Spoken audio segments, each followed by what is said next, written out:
después de cerca de un mes, o podemos decir de todo lo que va de año, de Alberto Franceschi diciendo: prepárense, prepárense, prepárense, porque viene, prepárense porque viene, prepárense porque viene. Los Estados Unidos no van a dar esto así. Los Estados Unidos está obligado a hacer algo, los Estados Unidos está obligado a acercar al régimen. Y todo el mundo de alguna manera decía: oye, pero que o Franceschi sabe algo, o Franceschi nos está mareando. Y de repente empiezan a ocurrir cosas y se levanta una feligresía franceschista virtual. Y empiezan entonces a pintar paredes, a decir: Franceschi sabía.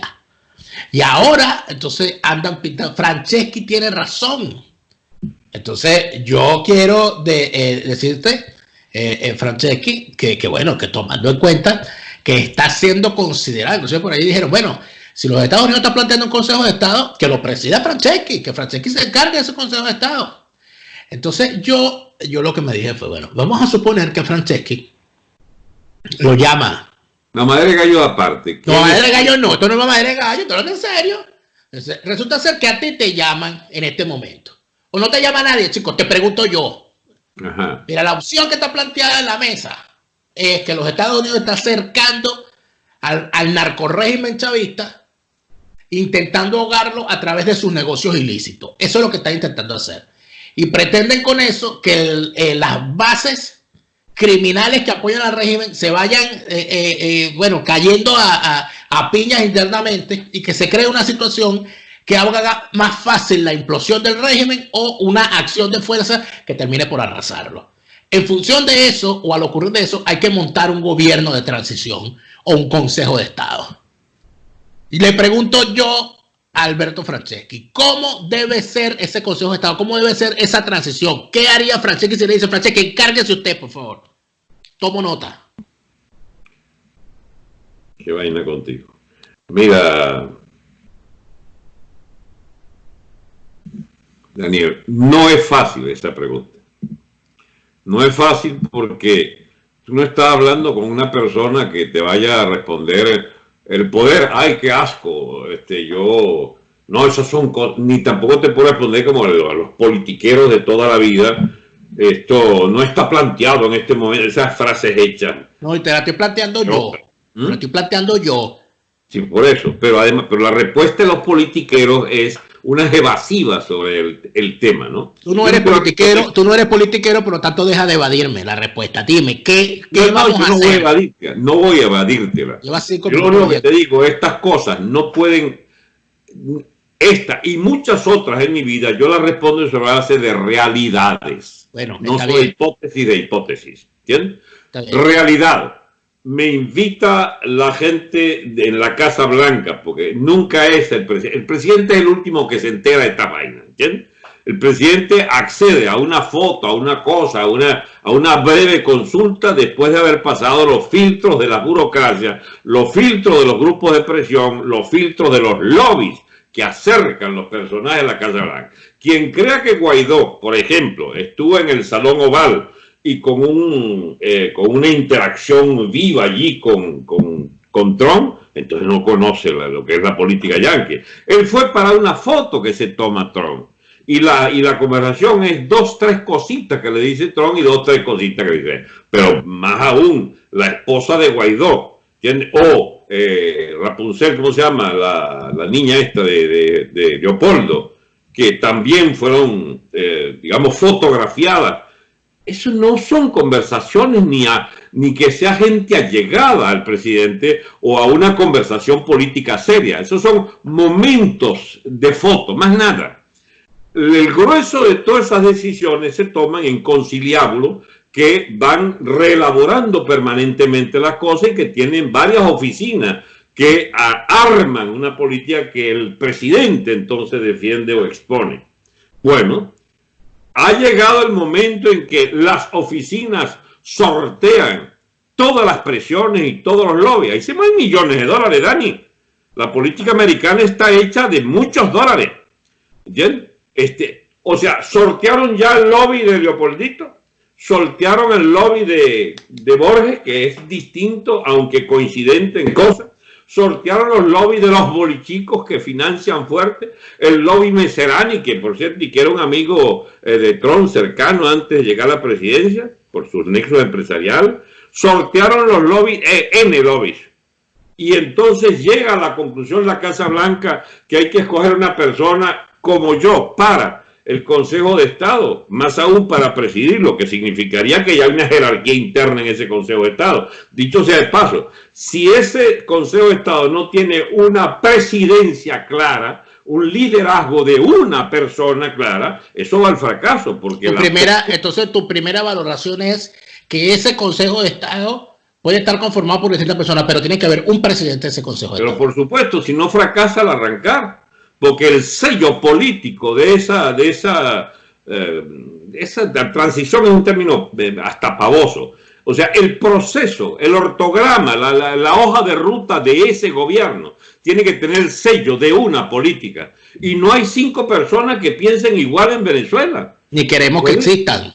Se supone que esto es lo más parecido, ¿no crees tú, a una junta de gobierno clásica? Sí, así es. Así fueron las juntas de gobierno y es de hecho una dictadura. A la gente les asusta esos términos. Sí, pero en realidad... No. Es que sinceramente a los venezolanos no nos interesa cómo se va a llamar. Lo que queremos es salir de ellos. Muy bien. Y sabemos que vamos a construir algo mejor y que tenemos que hacerlo. Si se llama Consejo de Estado, Junta de Gobierno, Gobierno Transitorio, ok, pero para quizás aproximar un poco la cosa, ¿a ti te parecería, podrían las 2 juntas de gobierno más cercanas que hemos tenido? La de Betancur el 45 y la del 50, no, la del 58. La del 58. Ajá, la de Larrazábal. La del 45 fue presidida por un hombre civil de partido que tuvo un gesto de desprendimiento o de inocencia donde planteó que los miembros de esa junta no aspirarían a la presidencia en las próximas elecciones. Bueno, y la de Wolfgang Larrazábal, por el contrario, era una junta cívico-militar, pero con preeminencia militar. Sí. Mira lo que son las lecturas de esos mismos 2 procesos. Ajá. Tú pones el acento en que Betancur cometió la inocentada de no... O el acierto, no sé. Pero ¿cuál acierto? Si la historia de Venezuela está marcada por esa inhibición de Rómulo. Si Rómulo conservaba la dirección del país, no hubiese ocurrido que el aquiescente, el asequible, el popular Rómulo Gallego, novelista, no sé qué vaina, no ponía la torta de tener que ser un presidente sin ningún mando real. Pero es que claro, pero eso es una ucronía, eso no lo sabemos. Por eso es que digo que no sé si fue un acierto, un gesto de desprendimiento de él, o si fue un error. Eso tiene ucronía, pero entonces tienes que admitir conmigo que lo último explica lo anterior. El accidente del 48 explica que no se hizo bien lo que había que hacer desde el 45, que es una definición clara sobre el papel de la Fuerza Armada, porque Rómulo al fin y al cabo es un rehén de los militares. Es más, en esa junta mismo, es más, cuando la condición que le ponen a Gallego, ¿entiendes?, era el alejamiento de Rómulo, dicen que era el sacar a Rómulo del cuadro político. Es decir, él quedó con rencilla muy fuerte al interior de aquel gobierno. Entonces hay otra de los militares. Claro, pero hay otra, y vamos allá porque ya el primer punto que debe tener un presidente y un organigrama claro, creo que es importante. Okay. Es el primer punto planteado. Larrazábal es lo opuesto, Larrazábal es prisionero de los partidos. Allá vamos. Pero hubo un punto que en determinado momento la historia registra que antes de las elecciones hubo un acercamiento de los militares, particularmente de Delgado y entiendo que de Lovera, a nombre de Pérez Jiménez, porque él era el carnal de Pérez Jiménez. Llovera Páez, para pedirle a Betancur que revirtiera esa inhibición y que fuese él el candidato, porque no veían a Gallego lo suficientemente fuerte para el periodo, y Betancur no quiso porque era una cuestión de honor, esas cosas de la palabra, etcétera, y lo demás es historia. Pero ahora, tú has dicho que lo diferente aquí es que Wolfgang Larrazábal, es que Betancur o Gallegos, Betancur en este caso, era prisionero de los militares, mientras que Wolfgang era prisionero de los partidos. ¿Tú crees que entonces el segundo punto, luego de decir que el Consejo de Estado debe tener presidente y organigrama claro, sería definir el rol que tendrán los militares en esa transición? Que eso es la caja de sorpresa, van a ser los propios militares. Porque hay una cosa que tú has dicho que yo tengo que respaldarla. Para tu sorpresa no puede ser, porque tú me conoces lo suficiente. Nadie que haya tenido un rol preponderante en esta torta histórica del chavismo e incluso el armazón del proceso de deterioro del régimen democrático para poner esta torta histórica, nadie tendría que ser parte importante de ese esquema de gobierno. Cuando yo te discutí, para meterte el consabido tema que te agrada tanto de Baduel, perfectamente prescindible el señor Baduel si se entiende que nadie de esa experiencia histórica del chavismo puede estar en una posición preponderante. ¿Cuáles pueden salvarse? ¿Cuáles no? Tú dices, conmigo, pues yo suscribirlo, nadie debe estar. Pero nadie significa que habrá que escoger, no sé, en una campana de cristal a los futuros. Entonces tú me dices, ninguno, y hay que rasparlos a todos. Bueno, qué ideal, sería extraordinario, pero ocurre que las fuerzas sociales y militares, las fuerzas materiales de una sociedad, Dani, ponen de relieve los roles personales y de las instituciones, entre ellos los lobbies políticos, los lobbies de fuerzas actuantes. Entonces, ¿qué es el poder en última instancia? Porque esto es lo que está detrás de todas estas reflexiones. ¿Qué es el poder? Ese intangible llamado el poder es relaciones de fuerza. ¿Quién tiene la fuerza para imponer determinada, ¿cómo se llama?, jerarquía en una junta, por ejemplo? La va a tener la flota americana, querámoslo o no. La flota americana sugerirá o será prescindente, no, nosotros no nos metemos allí. Algo así como la frase de Henry Ramos. Aquí nosotros somos los que vamos a decidir. Lo mismo que dice Maduro. Nadie tiene que imponernos a nosotros. Ya va un tico, pero las realidades del poder a nivel mundial, ese intangible que he tratado de explicarlo, no que no me hayas dejado, yo he explicado algunas frases de lo que es una complicada trama, ¿cómo se llama?, conceptual de los antagonismos y dialéctica de imperio. No puede ser verdad que no pueda Estados Unidos meter sus narices en lo que ha sido algo que les va a costar y le ha costado un permanente acoso a este gobierno. Entonces, la flota americana va a decidir parte de este problema, querámoslo o no. ¿A quién va a sugerir la flota americana? Mira, los conocidos son los que tienen ya 8, 10, 7 o 20 años yendo para Washington, viendo a ver cómo es que van a quedar ellos, cuáles son esos grupos económicos, cuáles son. Por eso es hasta el peligro de que el propio Trump o el grupo de interés. A mí no me gustan mucho esos asesores tan cercanos a Trump, que pueden ser decisivos a la hora de escoger. Por ejemplo, tú ves el estilo del señor Abrams y ves el estilo de Bolton. Carajo, ninguno de los dos me gusta, para serte sincero. Bolton ya no está. Sí, pero ¿por qué estuvo y a nombre de qué intereses estuvo? ¿Y por qué lo rasparon? Eso ya es otra discusión, ¿no? Pero escúchame, Dani, si esa es la clave de todo. Bolton fue la clave de la negociación de Vecchio y compañía sobre Citgo. Porque Bolton era hombre de Dick Cheney, chico, el vicepresidente de Nixon, de Bush. Era el grupo del Departamento de Defensa, el de la guerra de Irak, el de intereses petroleros poderosísimos. Y entonces Bolton, reflejando esos grupos, acuérdate que Trump empieza su mandato, digamos, favoreciendo a Tillerson, que era hombre de la Exxon, jefe de la Exxon, y sale de él después. Y usted pone a que ves de los servicios de inteligencia, ¿cómo se llama?, a Pompeo, pero le pone entonces Bolton y Abrams, ¿no? Y prescinde de Bolton, que tenía más jerarquía que Abrams. O sea, ahora, ¿qué pasó en la Casa Blanca? Bueno, no saber qué intereses son los que hay allí en este proceso. Pero llevamos 2 puntos. 1, ese Consejo de Estado debe tener presidente y organigrama claro. 2, debe estar bien definido el rol de los militares en el proceso. Eso incluye además el nombre de la figura que va a ser el encargado de representar al sector militar en ese Consejo de Estado, ¿no es así? Sí, y ahí es donde viene el problema. ¿Quién? Pero claro, pero ya definido esto como un punto, Ya es una tarea a hacer. Los nombres... Ahora, te paro ahí para explicarte por qué yo dudo en la persona Baduel.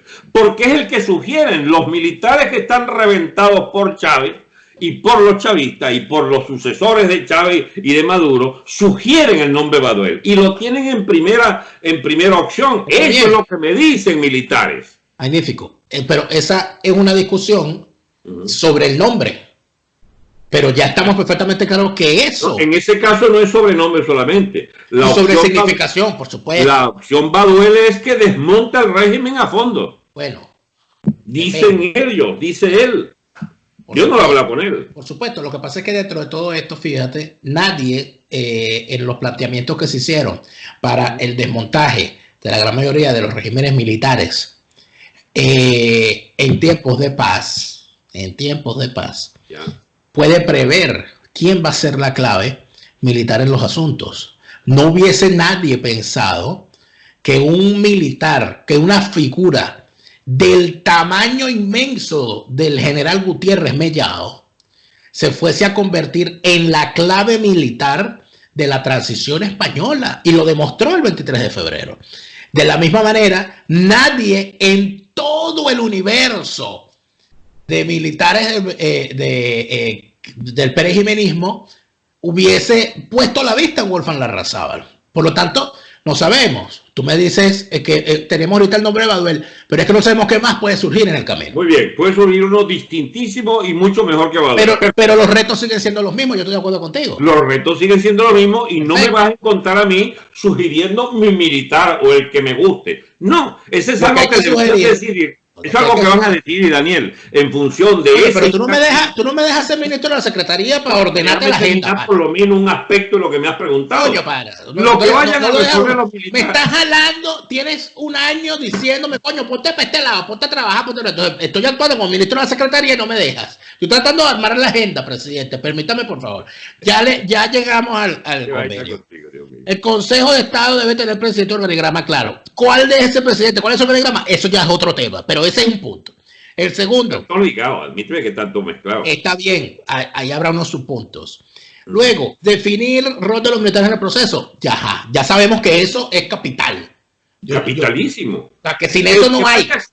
El que vaya a estar ahí, el que sea, para no nombrar a más nadie, tiene que saber que la Fuerza Armada de Venezuela tiene que ser redefinida, reestructurada. Su naturaleza debe ser distinta. Tiene que ser una Fuerza Armada, digamos, de un ejército pequeño, de alta tecnología, con alto nivel de preparación. Y eso estamos hablando desde años, 1, 2, 3 años para lograr los mínimos requeridos. Discúlpeme, presidente, pero ahorita, en el gobierno de Rajoy, usted no se acuerda que cuando todo el mundo daba por sentado que el ejército español era un ejército democrático, salió un general, no recuerdo el nombre, y leyó un manifiesto dejando a todo el mundo sorprendido con respecto a la marcha que llevaba el país? Eso fue el gobierno de Rajoy.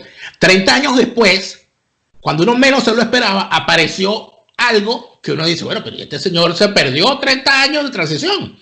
Por lo tanto, yo, 2, 3 años no. Para nosotros necesitamos sentar las bases de la construcción de unas Fuerzas Armadas, y esa construcción va a tardar por lo menos 30 años hasta que pase a retiro. El primer teniente que está ahorita, los primeros tenientes que están ahorita, cuando pasen a retiro, ya en ese momento nosotros podemos decir, esta es otra Fuerza Armada. Es un proceso que va a durar.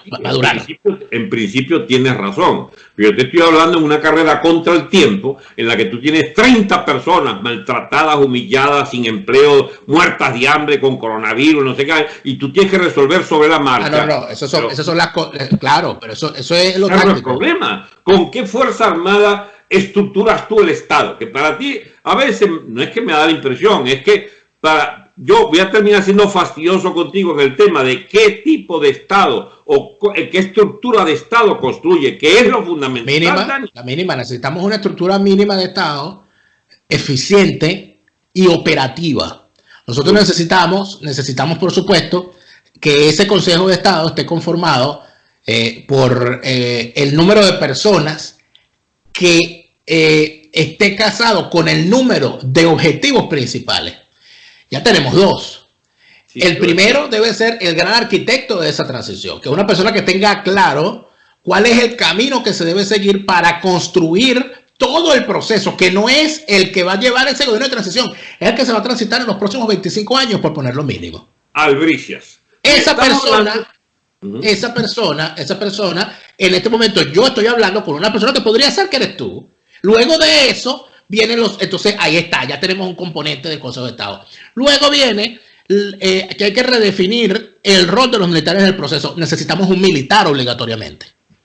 Necesitamos un militar que esté casado con esa idea de redefinir el rol de los militares y de entender el Estado como una estructura que represente a la nación y no a una de las castas de los grupos de intereses dentro de la nación. Como tú verás, es una persona muy especial la que necesitamos. Por supuesto, y quizás no la tengamos, porque nadie es perfecto. Así es. Porque no lo vamos a encontrar, o sea, no vamos a buscar el oro.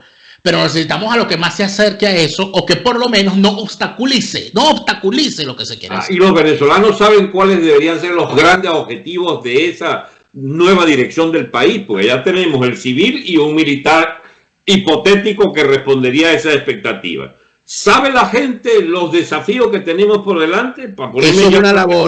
Eso es una labor que yo dividiría en dos puntos, pero que son, número uno, la comunicación. Es necesario que la gente sepa qué es lo que se va a hacer y por qué, porque sin eso en estos tiempos de las comunicaciones se viene abajo todo esto. Muy bien. Y dos, el tema que a mí, yo no me perdonaría a mí mismo si no considero esto dentro de un Consejo de Estado. Nosotros tenemos una misión educativa urgente. Nosotros tenemos que intervenir el sistema educativo venezolano y desmontar el proceso de construcción de esa mierda llamada hombre nuevo a favor del comunismo, que es una fábrica de crear esclavos. Si nosotros no derribamos eso, esto se cae completo. No habrá ciudadanos que lo acepten. Dani, leímos, digamos, nos amamantamos de la misma idea genérica sobre que los objetivos civilizatorios de una nación cualquiera no pueden pasar por ese tipo de bostas ideológicas como la del hombre nuevo y el marxismo y toda esta vaina del mundo progre. Ahí estamos demasiado de acuerdo, Dani, pero aterrizando el tema, tú has hablado de alguien que deba tener la capacidad de explicar esto, ¿bien? No se trata de que deba ser un comunicador social, porque al fin y al cabo los comunicadores piden independencia y que lo dejen tranquilo. Yo te estoy hablando de un político, entonces tú me dirás... Escúchame, un político con vocación pedagógica. Está bien, de eso se trata. Es lo que ha descubierto alguna gente en mi persona. Perfecto. ¿Lo puedo ser? Sí, yo puedo serlo.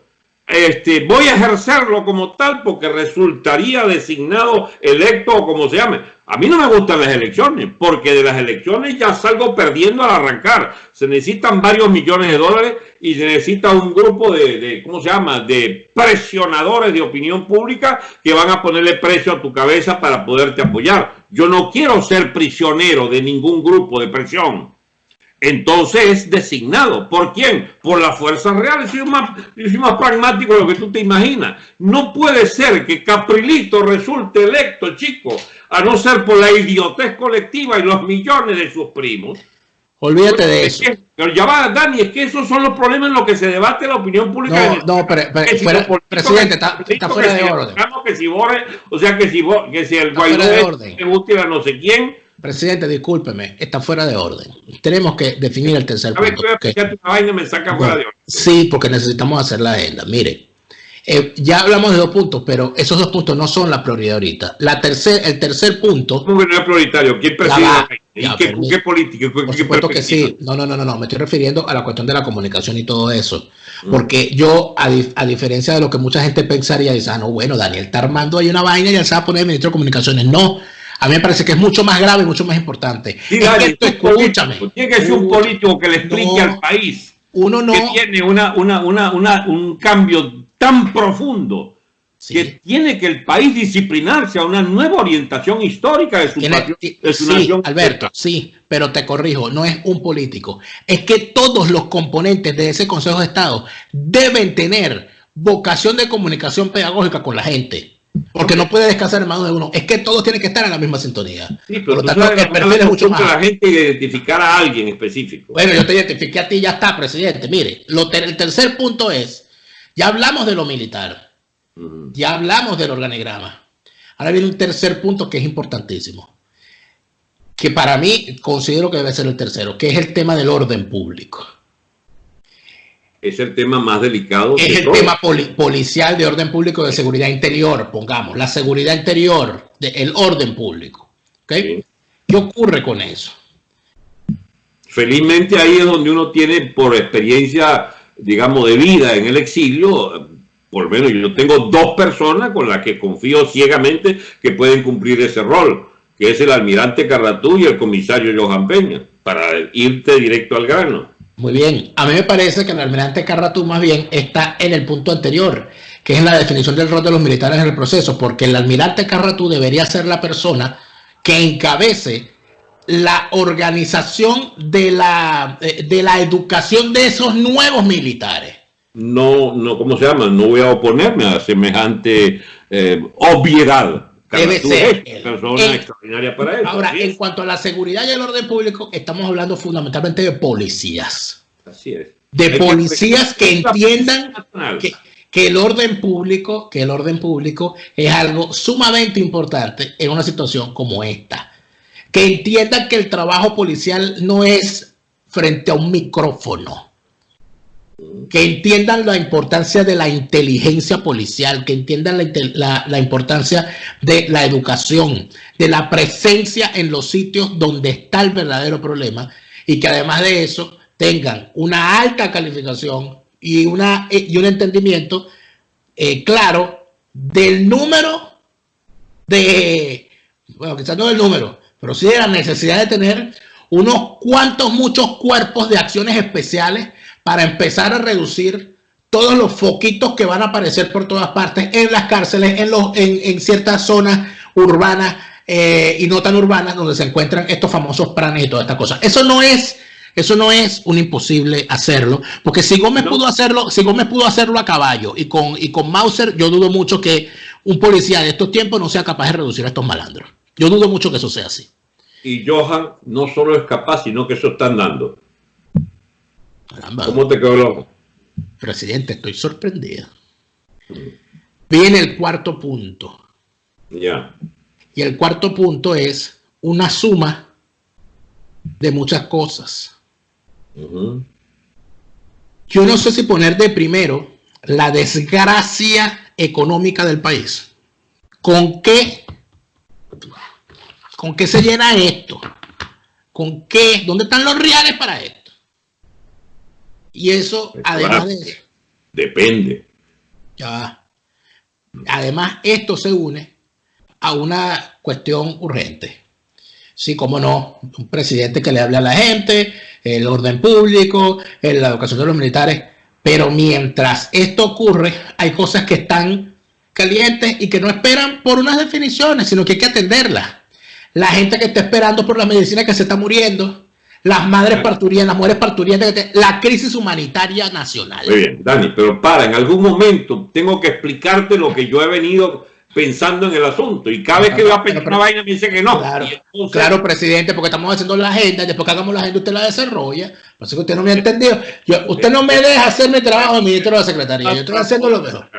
Secretario del Consejo de Ministros, al menos. Estoy intentando ganarme algo. Ya que hiciste una pregunta precisa, déjame responderte. Por favor, adelante. Dani, se supone que los que tienen capacidad para mover flotas y desalojar todo un estado criminal deben tener pensado que ese nuevo gobierno, esa nueva administración, ese nuevo estado en construcción inicial, porque es apoyado por Estados Unidos y otras naciones, debe tener el apoyo suficiente para resolver temas elementales como moneda. Propongo el dólar. Asumir el dólar como moneda del país. Transitoriamente, no sé, pero en todo caso, el dólar es la moneda natural en la que puede por fin funcionar el país una vez que los chavistas, maduristas acabaron con el Bolívar. Punto 2. La libertad irrestricta de cambios.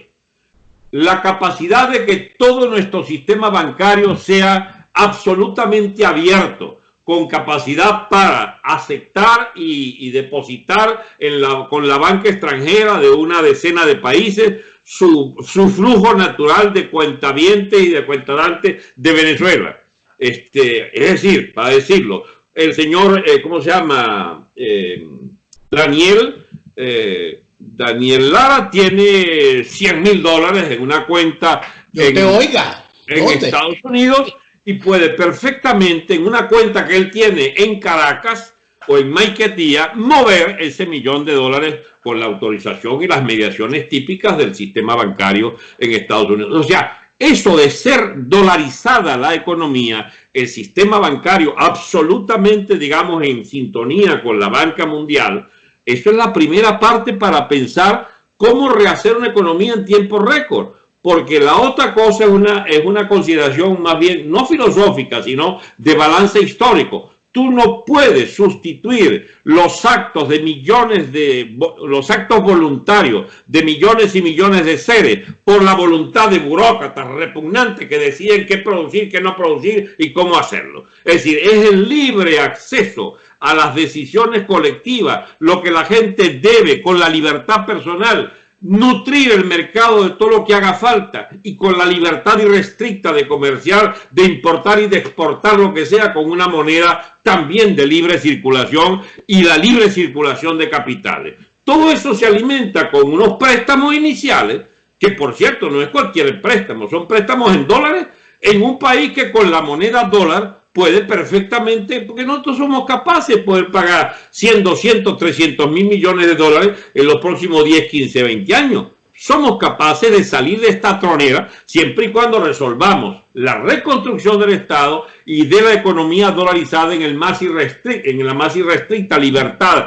de oferta y demanda y de libertad de empresa y de libertad de comercio. Ese problema, fíjate tú, que no es el más importante, porque es que tiene 20 años represado y, por qué no decirlo también, tiene 60 años de intervencionismo estatal nauseabundo que impide que la sociedad venezolana tenga acceso a los bienes que necesita sin los benditos, ¿cómo se llama? Sin los benditos inspectores y los benditos, ¿cómo se llama? Interventores en la economía. Permítame, presidente. Más que decir que no es importante, lo que hay que decir en este momento es que afortunadamente esta desgracia, esta catástrofe de 22 años ha permitido que los venezolanos ya vean la lógica de la economía y no haya que convencerlos de búsqueda de apoyo del Fondo Monetario y del Banco Mundial, dolarización, apertura completa de la economía, etcétera. Aquí no hay que convencer a nadie de eso. Sí, esas son medidas lógicas. Hay que taparle los hocicos a los partidos políticos partidarios del intervencionismo estatal. Pero bueno, si es de eso lo que se trata. Todos esos candidatos, candidatillos y todos esos lobbies son partidarios del bendito control estatal. Bueno, pero el asunto está que una cosa piensa el que anda promoviendo eso y otra cosa muy distinta piensa el que ya, mira Alberto, aquí hay una cosa insoslayable, que te lo voy a decir de verdad. Ya aquí ocurrió algo en Venezuela, que eso no lo tumba ni Capriles, ni Ramojalú, ni lo cambia Trump, ni lo cambia Franceschi, ni lo cambia nadie. Que es que el venezolano en los barrios ya vio un dólar, pana, por primera vez en su vida. El venezolano tiene un billete de dólar en la mano y sabe que con $10 va y compra. Después que un venezolano tiene un dólar en la mano, usted no le va a quitar ese dólar para ponerle un papel que no sirve, porque el venezolano no lo va a aceptar. Y el pendejo que llega a decirle, no, mira, nosotros vamos a crear una moneda que se va a llamar ahora el sucre y vaina, y eso va a estar respaldado y tú dame los dólares que tú tienes. Nadie lo va a hacer. Por lo tanto, tus aliados, Alberto Franceschi, en esta misión, son esos venezolanos. La gente cree que es la clase media. No, chicos, son los barrios fundamentalmente que tienen los dólares en la mano ya, o los quieren tener y dicen, no, a mí me pagas en dólares. A mí no me está dando bolívares. Tú entenderás que estás diciendo lo que he venido diciendo por años, para que la economía, el punto de partida es la dolarización y otro tema que será muy fácil que se entienda, que es la mancomunidad económica con Colombia, para empezar, y otros países andinos que pudiera ser perfectamente viable. Nosotros necesitamos una capacidad de movimiento de mercancías, personas, empresas y libertades con un país de 40 millones de habitantes que es nuestro vecino y del cual podíamos comer una buena parte de los venezolanos, porque hay una apertura de fronteras completa y total. Esa frontera hay que borrarla durante toda una etapa histórica, o a lo mejor definitivamente, para constituir una entidad política que nos arrope a todos, porque es esa la realidad de la economía mundial, las macro, ¿cómo se llama?, economías de varias naciones juntas. Nosotros tenemos la obligación de reconstruir nuestra propia élite económica, que se llenó de bandidos, de narcotraficantes y de piltrafas, de, ¿cómo se llama?, de usureros y de negociantes y de negociadores de bono de deuda, y esa porquería financiera. A mí lo que menos me preocupa, es lo que digan los partidos, porque a los partidos la gente les va a pasar por encima. Por esto mismo que te estoy diciendo. A mí lo que sí me preocupa... No, porque es que esto es una realidad. Es una realidad. Esto es una realidad. A la gente, mira, este gobierno tuyo le tiene que decir a la gente, venezolano, no te dejes quitar tu dólar. Y además de eso, hay que decirle a la gente, el gobierno no te quiere quitar tus dólares. El gobierno te quiere dar tus dólares. Bolsillo de dólares. Te quiere dar tus dólares. No te los quiere quitar. Por primera vez en la vida, chicos, necesitamos un gobierno que diga esa vaina. Pero además de eso, lo que quería decirte es que mi preocupación aquí no está en lo que digan esos partidos, porque esos son cascarones vacíos que esos van a morir. Mi preocupación está en los verdaderos dueños del escenario político venezolano, porque todos esos partidos son peones, son lacayos. Aquí el problema son estos empresarios nacionales acostumbrados a vivir bajo la sombra del Estado. O corren o se encaraman. Bueno, a esa gente hay que poner contra la pared, y hay que ponerla contra la pared con la verdad.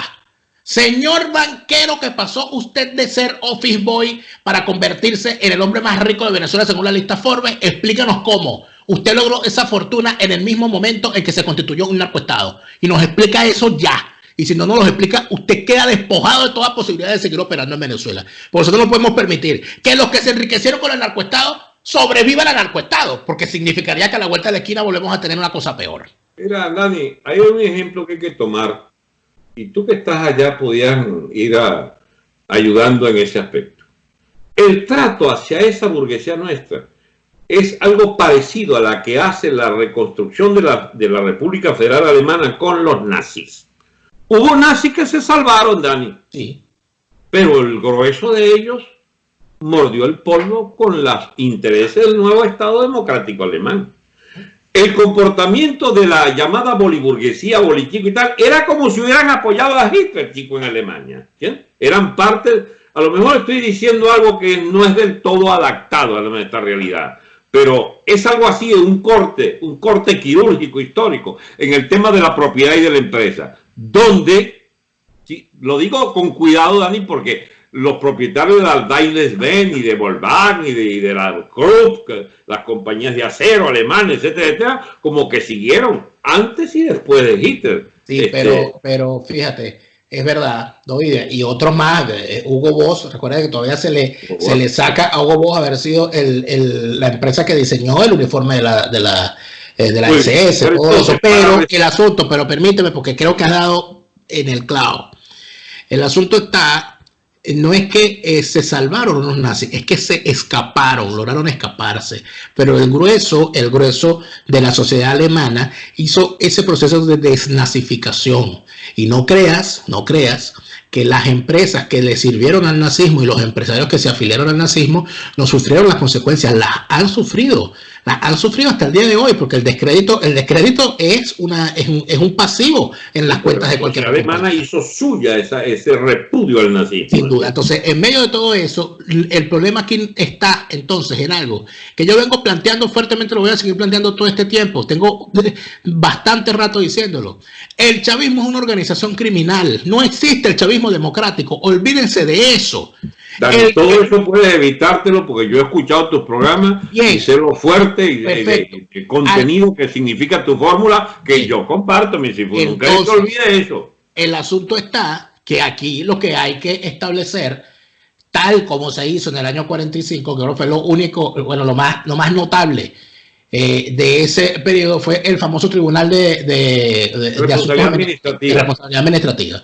Aquí tiene que haber un gran tribunal como el de los juicios de Nuremberg, que se encargue de verificar todo lo que se hizo en el periodo y que lleve además un proceso de justicia. Y yo creo que ese sería otro nuevo punto. Entonces necesitamos sentar las bases de un sistema de justicia que ponga tras las rejas a quien deba poner, y ojo con esto, que absuelva a quien deba absolver. Y lo que yo lamento es que no haya pena de muerte en Venezuela. Pero al haber leyes fuertes y al hacer las modificaciones de ley que se deben hacer, que yo creo que deben hacerse, no podemos seguir teniendo 30 años como pena máxima, no podemos tener ese 50, 60 años. Ese código orgánico procesal penal. Aquí tiene que haber penas acumulativas, aquí tienen que endurecerse las penas para los delitos de corrupción, de narcotráfico, de tráfico de armas, de uso ilícito de armas y de alzamientos contra el Estado constituido. Dani, ahí vamos a seguir salivando de ganas de poder implantar un sistema de esa naturaleza. Debe ser normal que, por ejemplo, un violador no vea la luz del sol más nunca, chico. No porque se le mate, que si hubiera pena de muerte hay que echárselo al coleto, sino que pase su buena pena de 100 años que nunca se le acaba. ¿Bien? Por violación reiterada, vamos a suponer, o los ladrones de bienes públicos, agarrar 3, 4 sentencias, unas por esto, unas por esto, unas por esto, acumulados 70 años de cárcel y se cumplan. Bueno, chicos, se les va a quitar las ganas de andar jodiendo el resto de la sociedad robándose sus reales, sus recursos. Ahí va a haber coincidencia. El problema ahí, Dani, es nuestras élites educadas. Nuestras élites que, bueno, redimir del delito, la proporcionalidad de la pena y toda esa pendejera que se ha hecho en nuestras sociedades occidentales, después de la guerra sobre todo, porque hay una cosa que se llama el fundamentalismo democrático, que va a terminar siendo nuestro enemigo si no ponemos coto a la estupidez llamada progre por las concesiones a lo humano, a la humanidad y a los civilizados, etcétera, terminan relativizando toda la te devuelvo la pelota por el mismo sitio del tema de la economía. Yo no sé si tú eres sí, tú debes recordar esto. Sin duda alguna que sí lo recuerda, porque lo recuerdo yo también.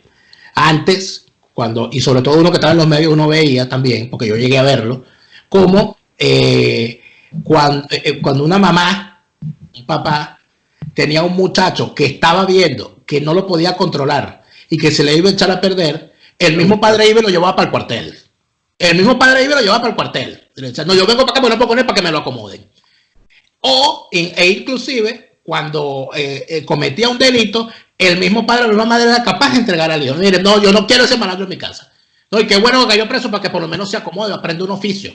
Eso, de alguna manera, yo me tengo que remitir otra vez, si queda dentro de las clases populares venezolanas, dentro de las clases más bajas de Venezuela, sí queda aquello que decían nuestras abuelas de que yo quiero, yo soy pobre, pero soy una persona honrada.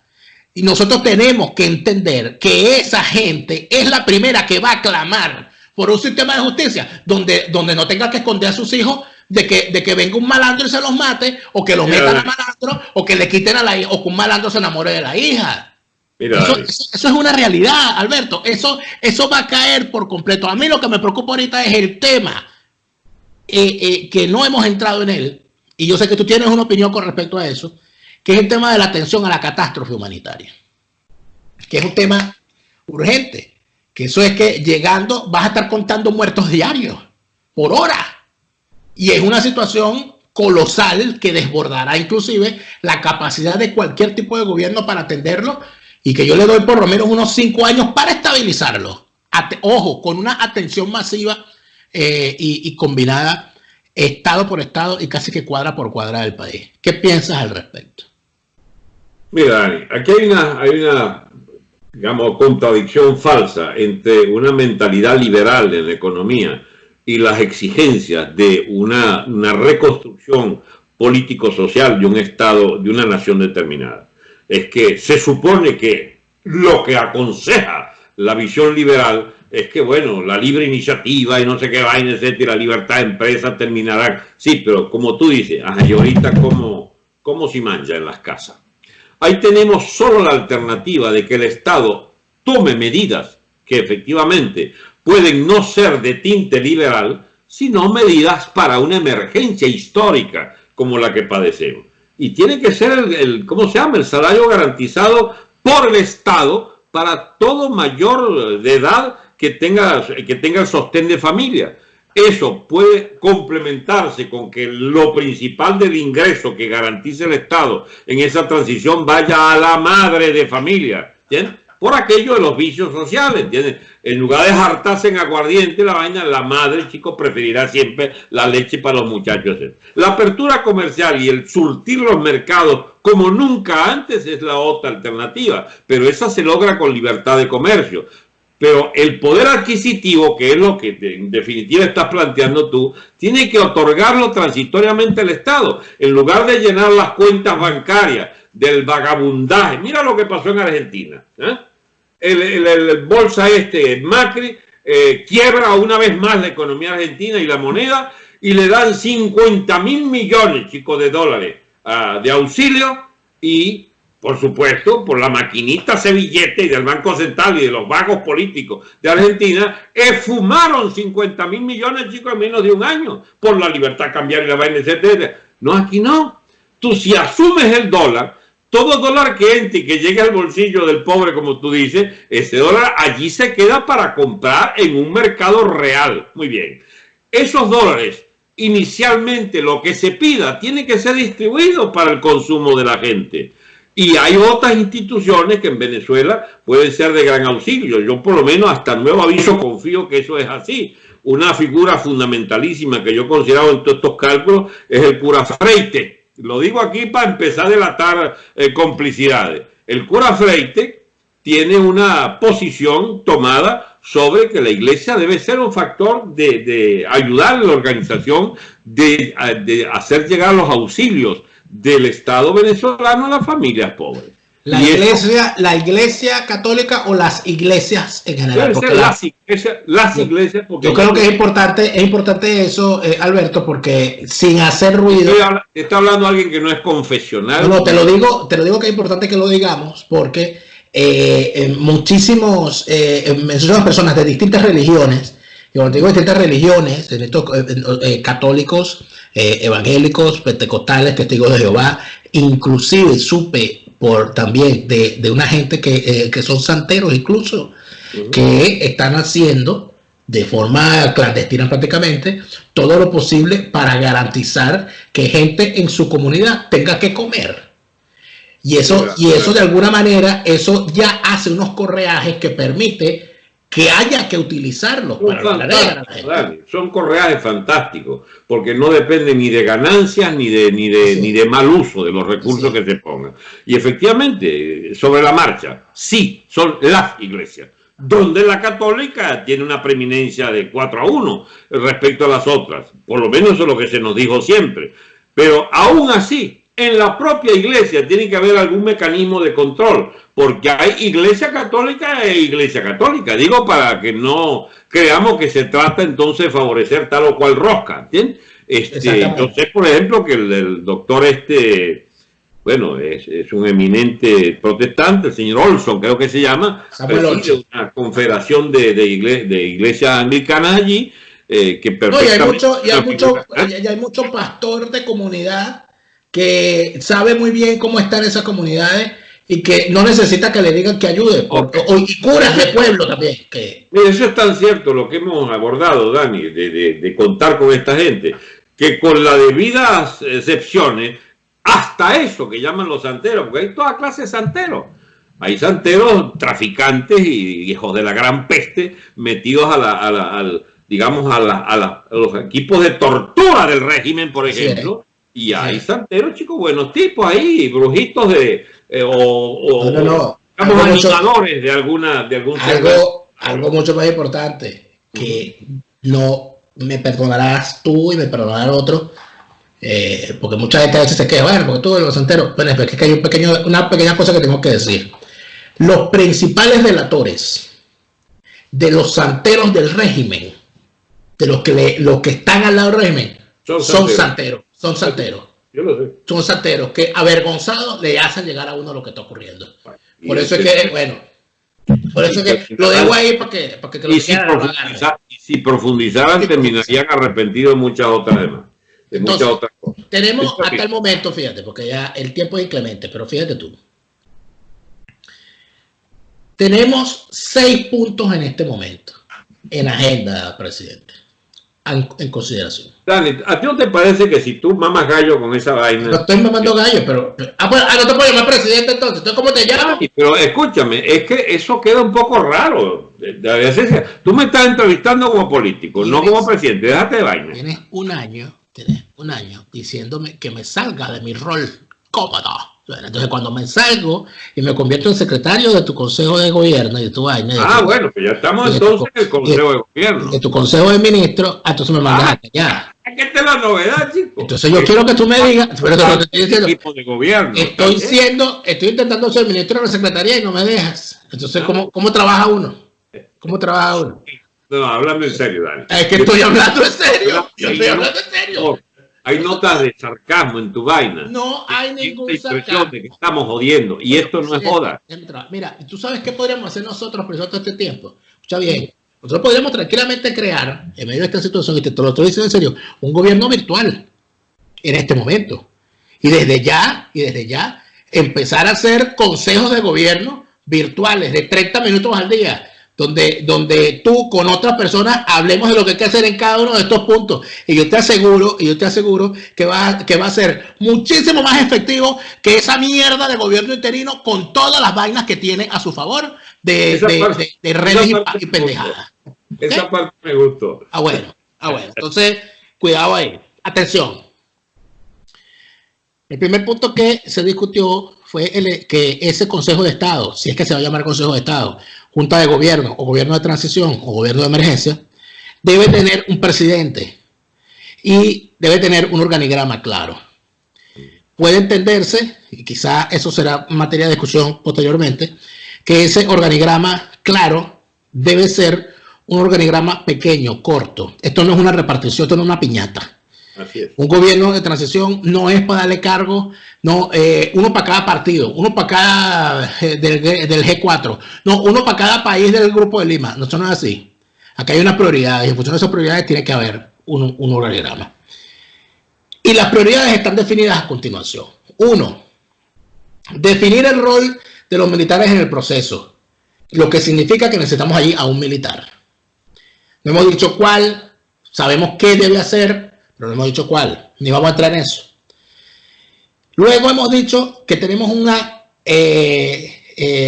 necesidad mayúscula en cuanto a seguridad y orden público. Sí. Por lo tanto, necesitamos un equipo policial de alto prestigio, de gente honesta y preparada, y afortunadamente, gracias a Dios, tenemos suficientes para encabezar y para conformar esa fuerza especial, lo que indica que debe haber una persona con las características de encabezar esto dentro de ese Consejo de Estado. O sea, ya tenemos 3, tenemos el presidente, tenemos el militar o el secretario de defensa y tenemos al secretario de seguridad y orden público. Luego está el tema de la economía, y aquí están las cosas más o menos claras y estamos claros en cuáles son los puntos a desarrollar. Necesitamos a alguien que se encargue del área económica, que es el único requisito, diría yo, es que sea una persona que esté perfectamente clara de que aquí lo que viene es una liberalización de la economía venezolana. Punto. Y eso no lo vamos a discutir. Y seguir el proceso de dolarización que ya está en curso ya. Obviamente. Luego tenemos el tema de la atención a la catástrofe humanitaria. Y esa atención a la catástrofe humanitaria requiere el concurso de personas que estén al tanto del alcance de esa catástrofe y además de eso que entiendan la necesidad que hay de buscar todos los mecanismos de cooperación nacional e internacional para atenderla, sin complejos. Sin complejos. Y cuando digo sin complejos, ¿por qué lo digo? Porque bueno, aquí hay un tema, ¿no? Yo recuerdo, y una de las cosas que yo hice estando en partido fue ser secretario de profesionales y técnicos. Y la responsabilidad es normalmente con los gremios. Yeah. Los gremios de la salud son sumamente celosos. Y además de eso, están partidizados. Entonces, ¿qué ocurre?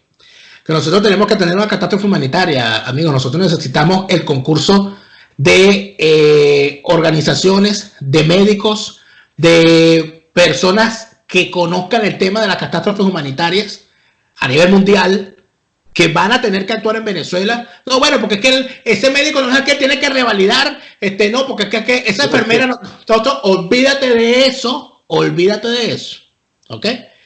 Por lo tanto, tiene que haber otro miembro de la Junta que sea la persona idónea para manejar este tema de la catástrofe humanitaria. Y el otro punto al cual hemos llegado hoy, y no queremos decir que hayan otros, solamente los hay, y la audiencia de esta primera sesión de constitución, lo que hace que haga un acta aquí, va a dejar en los comentarios de este video su propuesta con respecto a los temas de urgencia adicionales a esto. Pero el último tema al cual llegamos fue el establecimiento de un sistema de justicia que nos permita juzgar los crímenes cometidos durante el chavismo para aplicar justicia a los crímenes de lesa humanidad, a los crímenes de corrupción, de narcotráfico, de terrorismo y además de eso dejar una cosa clara, que esto es para procesar al jerarca que se robó unos reales, pero también es para procesar a la vieja del Consejo Comunal que sometió a sus vecinos a la infamia de las cajas CLAP a cambio de ponerse una camisa e ir para una marcha. A esa también hay que juzgarla, porque esa fue instrumento del narcorrégimen y no se puede ir lisa. Le toca su juicio, le toca pedir perdón a su comunidad, le toca reparar el daño que hizo. Y eso hay que decírselo claramente a la gente, porque si esto termina con impunidad, hemos perdido el proceso. Tiene la palabra, señor presidente. Mira, Dani. Para el cierre, tiene la palabra, presidente. Aquí hay demasiados temas que se cruzan y se mezclan. El tema de la soberanía en una nación, ¿sí?, empezó a ser discutido en serio por gente que tenga la mente clara y abierta de que el tema del delito internacional debe ser tratado internacionalmente también. Nosotros, en las condiciones en que queda el Estado venezolano, tenemos que ser auxiliados, necesitamos ser auxiliados por ejemplo, oficinas policiales de Estados Unidos, sí, de DEA, FBI, etcétera. ¿Sí? Necesitamos la del Mossad israelí, con los servicios de inteligencia colombianos, del Mossad israelí, así es, etcétera. El privilegio. Necesitamos una colaboración estrechísima con el aparato de seguridad del Estado colombiano. Eso que no se entiende, por ejemplo, en Colombia, porque hay toda clase de mafias que circulan alrededor del tema de la seguridad interior y están penetrados por la FARC y de los círculos de justicia, del aparato de justicia colombiano, tiene unas deudas impresionantes con un déficit de verdadera soberanía nacional, porque está hipotecada a las vainas que hizo Santos, de los acuerdos con la guerrilla y con el castrismo, etcétera, etcétera. O sea, si de verdad construimos desde inicio un Estado emancipado de grupos de presión y de mafias preexistentes, nosotros necesitamos mucha ayuda de otras naciones y de sus aparatos de seguridad, entre otros. Yo no tengo ningún problema, por ejemplo, el tráfico de droga es tal el volumen que se hizo en Venezuela que tú deberías tener capacidad, que Colombia no la ha decidido plenamente, de que la DEA pueda operar, chico, una flota de 100, 200 aviones ligeros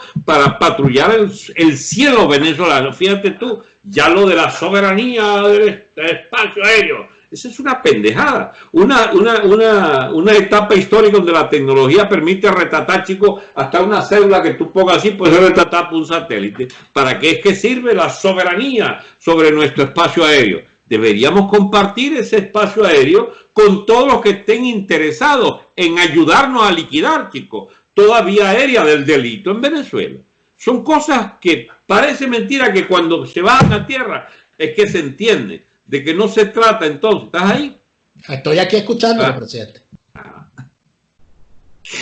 Se trata entonces de amplios acuerdos en temas de seguridad. La extradición, por ejemplo. No puede extraditarse. Pues claro que hay que extraditar una cantidad de piazos de locos mientras nosotros no tengamos una capacidad carcelaria para mantener 50 a 60 años un hijo de la gran peste en una cárcel venezolana de alta seguridad. Estados Unidos tiene garantizada esa vaina. O Estados Unidos o el país del mundo con un sistema de justicia que solicite un delincuente de origen venezolano tenga la seguridad que se lo vamos a mandar.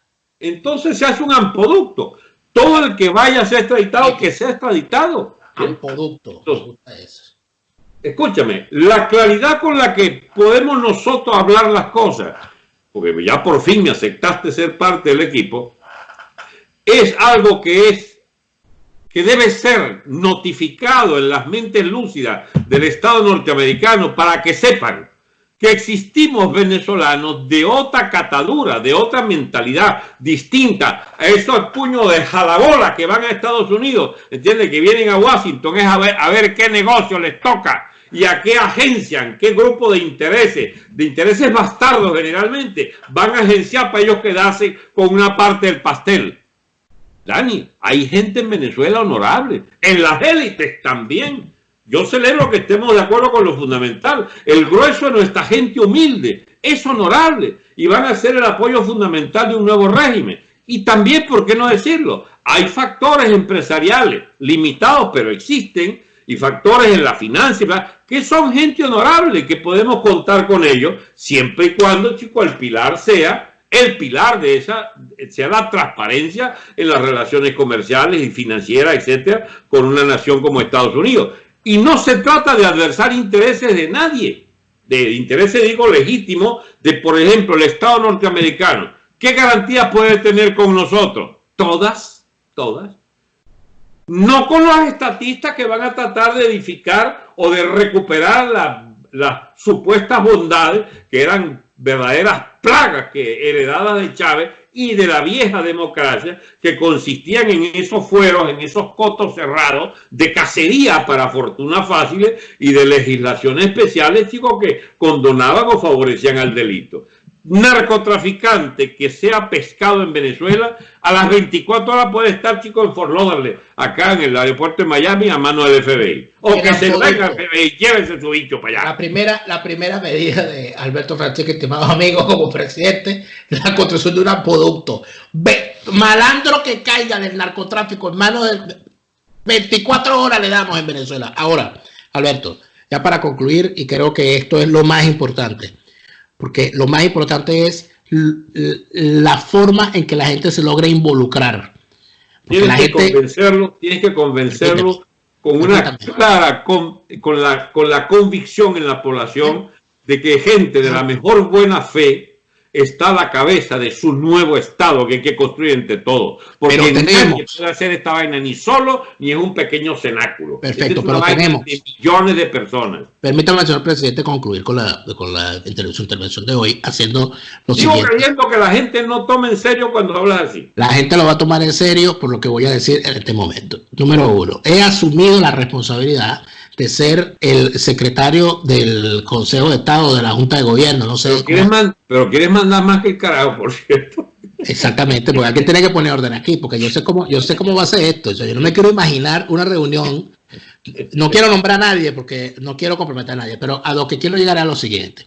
Sí, es una cosa importante, porque la gente normalmente pregunta, bueno, pero entonces, ¿qué hacemos? La tecnología nos da una maravillosa oportunidad. La tecnología nos da mira qué suerte. La maravillosa oportunidad de que yo desde Alemania y Alberto Franceschi desde los Estados Unidos estemos conversando y estemos diciendo esto. Usted que nos está viendo, tiene una maravillosa oportunidad en este momento. Necesitamos que en los comentarios de este video usted nos diga cuáles deberían ser, aparte de las que ya hemos dicho, y se las repito. El Consejo de Estado debe tener un presidente y un organigrama claro. Debemos definir el rol de los militares en este proceso. Debemos tener como prioridad la seguridad y el orden público. Debemos atacar el tema de la economía con liberalización de la economía venezolana y profundización de esta dolarización que de facto ya se vive en el país. Debemos además atender, no, que lo está llamando Trump, tranquilo. No atienda, presidente. Si el presidente Trump no lo deje esperando, por favor. Al comando sur, a quien se trata. Es una persona que me puede dar acceso a Trump. Fíjate tú la casualidad de la cosa. Bueno, ahí está. Tu vaso para la gente. Luego, la atención. Y ojo, esto no es una lista de prioridades. No es que, pero es que la humanitaria debe estar primero. No. Es que no es que es de número 5, está nombrando la catástrofe humanitaria. No. Es que esto es simultáneo. Porque tiene que haber un equipo para cada una de las cosas y un responsable en ese gobierno interino. En ese gobierno interino, no, el gobierno interino para descanse. En este gobierno de transición, esta junta de transición. Luego, la constitución de un sistema de justicia que, similar a los juicios de Nuremberg, empiece a construir el sistema judicial que ponga fin a la impunidad de todos estos años. La pregunta que le hacemos a ustedes es, ¿qué otras prioridades debería tener, aparte de estas? ¿Qué otras prioridades debería tener? Yo creo que en función de esto ya tenemos tarea para la semana que viene. Porque como estamos en cuarentena todos, y como todos queremos salir de esto, y como todo el mundo entonces dice, bueno, pero ¿tú qué vas a hacer? Bueno, yo les estoy diciendo, usted diga cuáles son las otras prioridades. La semana que viene, en nuestro próximo lunes presidencial, lunes con el presidente, vamos a definir todo lo que la gente diga, las propuestas que la gente haga. Alberto, y de esas propuestas que la gente haga, depuramos una lista y lo que nos corresponde ahora, y me comprometo a eso, es a empezar a hacerlo público por escrito. Y decirle, hemos decidido esto. Y yo creo que no, mire, escucha bien lo que voy a decir, no es descabellado que constituyamos ese gobierno, este Consejo de Estado, de forma virtual, con sus respectivos responsables, con sus miembros, y que semanalmente hagamos una sesión como esta todos, que la tecnología nos lo permite, y empecemos a hablar de lo que la gente requiere. Porque si aquí hay que hacerle peso a esa clase falsaria, prostibularia y narcocomplaciente que hemos tenido todos estos años, la tecnología nos da una maravillosa oportunidad. Nosotros no necesitamos un canal de televisión, no necesitamos a una periodista bobolonga que nos haga preguntas complacientes, ni necesitamos tampoco un lobby de un poco de millones En estos días alguien me dijo algo, chico, interesantísimo, de una comparación. Me voy a guardar quién fue el que me lo dijo, porque prefiero reservarlo, pero me dijo que la política venezolana en este momento está llena de muchachitos en una piñata y tiene todas las características de la piñata. El muchachito que quiere quedarse con todos los caramelos, ¿verdad? Y además de eso tienen a su mamá. Ese fenómeno que se da en las piñatas, la mamá que anda pendiente de que el muchachito se quede con los caramelos, buscándolo, vaya, que guarde y que se pelea con la otra mamá. Así está Venezuela ahorita. Así está Venezuela, la mamá de Leopoldo, la mamá de Capriles, la mamá de Guaidó, la mamá del otro. Eso no, ya basta. Ya basta. Estimado señor presidente, ha terminado la sesión de hoy. Yo de verdad espero y estoy completamente seguro de que se nos van a desbordar las propuestas para la semana que viene, y estoy seguro que vamos a tener un gobierno virtual en breve. Pero lo primero que vas a tener que acostumbrarte a la idea que quizás haya entonces que reunirse más habitualmente. ¿Cuál es el problema? Porque ¿cuál es el problema? Le informo algo, señor presidente, le informo algo. Creo que la mayoría de los convocados no van a tener más remedio porque no tienen nada que hacer de cuarentena. ¿Verdad? Tú analizas todo. Esa es la ventaja que tenemos. No pueden decir que no, porque ¿qué están haciendo? No te pueden decir, no, es que estoy ocupado. ¿Ocupado en qué? Tú estás en cuarentena. Estás ocupado. Conéctate porque nadie te va a poder decir que no. Así que ahí le dejo esa, doctor Franceschi. Hemos terminado por hoy. Bueno, dejen los comentarios ahí. No se hagan los locos, porque esa es la otra. ¿Por qué a mí no me gusta eso que está planteando Evaduel? Bueno, plantee otro, pues. Dígame otro y dígame qué debería hacer. No, que a mí no me gusta eso de que usted vaya a poner un policía. Ajá, entonces, ¿qué hacemos? Plantéelo. No, yo quiero que sea un bombero. Ok, plantéelo, pero plantéelo, no se quede callado. Y nos vemos la semana que viene. Nos vamos, Alberto. Despídase del pueblo. Un abrazo a todos.